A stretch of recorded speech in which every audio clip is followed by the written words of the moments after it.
Rosso e bianco è un accostamento di colori che mi è sempre piaciuto, per qualche motivo mi ricorda gli anni 70 e in cucina sicuramente l'abbinamento della panna con le fragole. Ciao a tutti da Paolo, bentornati sul canale Cibo Dentro, oggi torta alle fragole panna cotta. Iniziate a prepararvi l'impasto della pasta frolla, ne basterà mezzo chilo. Unite prima il burro e lo zucchero alla farina in modo da impermeabilizzarla leggermente e limitare la formazione di glutine, in questo modo la frolla risulterà friabile e non gommosa.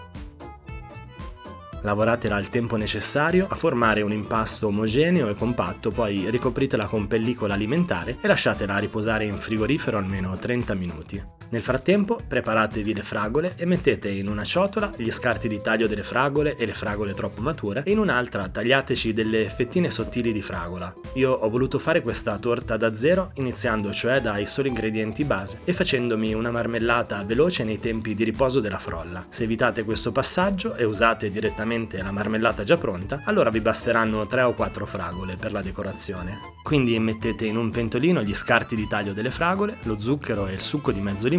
Io sono partito da un cestino da mezzo chilo di fragole e ho ottenuto circa 200 grammi di fettine e 300 grammi tra scarti e fragole sovramature. Lo zucchero che ho aggiunto è la metà del peso delle fragole che ho usato. Cuocete per una decina di minuti, poi frullate con frullatore a immersione e continuate la cottura per altri 10 minuti circa o fino a quando non vedrete la marmellata addensarsi e far fatica a staccarsi dal cucchiaio. Spegnete e lasciate raffreddare. A questo punto sarà passata la mezz'ora di riposo della frolla, quindi con l'aiuto di un mattarello iniziate a formare una sfoglia dello spessore di almeno mezzo centimetro. Usate un po' di farina per non far attaccare la spianatoia e la lama di un coltello lungo per staccare la sfoglia dopo averla lavorata. In alternativa lavorate direttamente su un foglio di carta da forno se vi trovate meglio. Adagiate la sfoglia su una tortiera imburrata e infarinata e fate aderire bene i bordi della sfoglia cercando di far formare meno bolle d'aria possibili. Con un coltellino eliminate l'eccesso di pasta frolla e con gli scarti di taglio, visto che il forno è già acceso, si possono fare dei biscotti.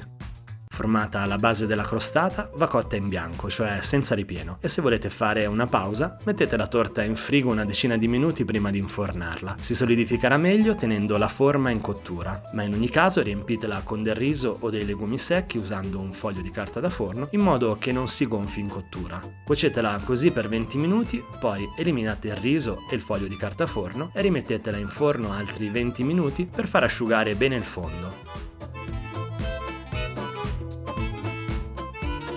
Una volta che avete ottenuto una crostata ben cotta e croccante, lasciatela raffreddare bene, poi estraetela dal contenitore e mettetela nel vostro piatto da portata.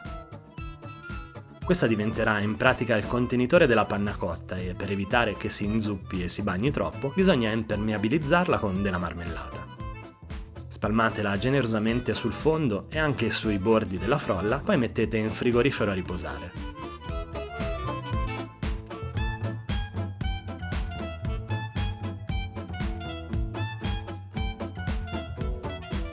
La panna cotta è facilissima da preparare, mettete a bagno in acqua fredda i fogli di gelatina e in un'altra pentola versate la panna fresca, lo zucchero e l'estratto di vaniglia, o in alternativa i semi di una bacca di vaniglia fresca.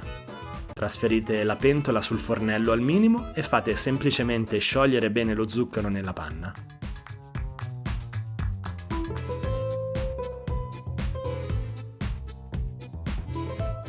Appena la panna inizia a sobbollire, spegnete il fornello e aggiungete i fogli di gelatina ammollati avendo cura di strizzarli dall'eccesso di acqua. Mescolate e lasciate raffreddare a temperatura ambiente e poi versate la panna nella crostata impermeabilizzata alla marmellata.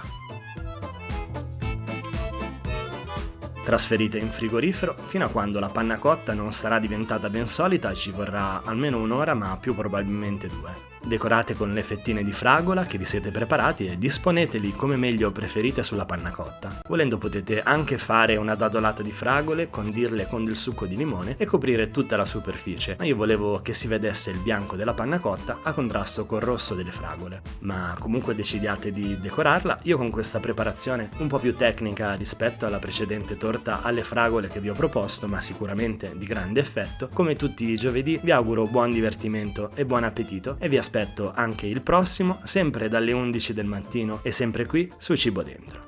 Ciao!